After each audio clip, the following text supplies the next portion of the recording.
Here I will calculate. I will show you how to calculate the derivative of the inverse function, the derivative with respect to x, of the inverse function of the cosine of x. With that,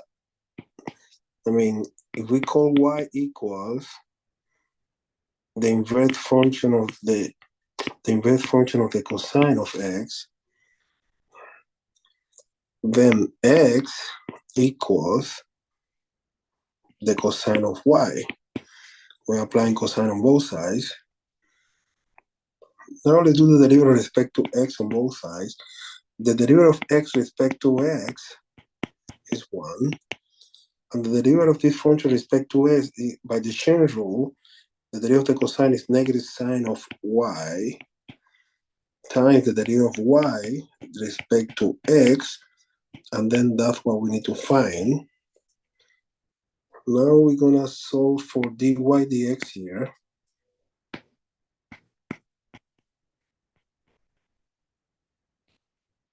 This, of course, is 1. I'm gonna divide by negative sine of y. And then the next step is gonna apply Pythagorean. Now negative 1 over the sine of y is square root equals the square root of 1 minus cosine square of y. But the cosine of y is x. And now we have the answer. The answer is negative 1 over the square root of 1 minus x squared. Let's do here now the same thing with the inverse function of the sine.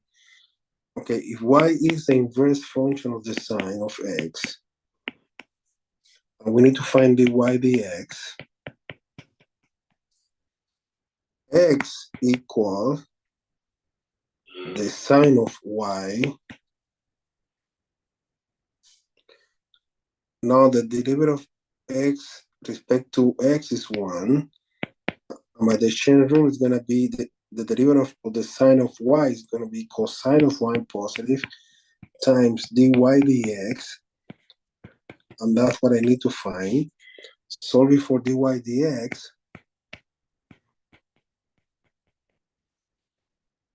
we have 1 over the cosine of y, which equals 1 over the cosine of 1 is the square root. Cosine of y is the square root of 1 minus sine square of y. Remember the sine square of something, or theta, plus the cosine square of theta always equal 1. Now going back, replace x equal the sine as y. Now the final answer is going to be 1 over 1, the square root of 1 minus the x squared. One is positive and the other one is negative.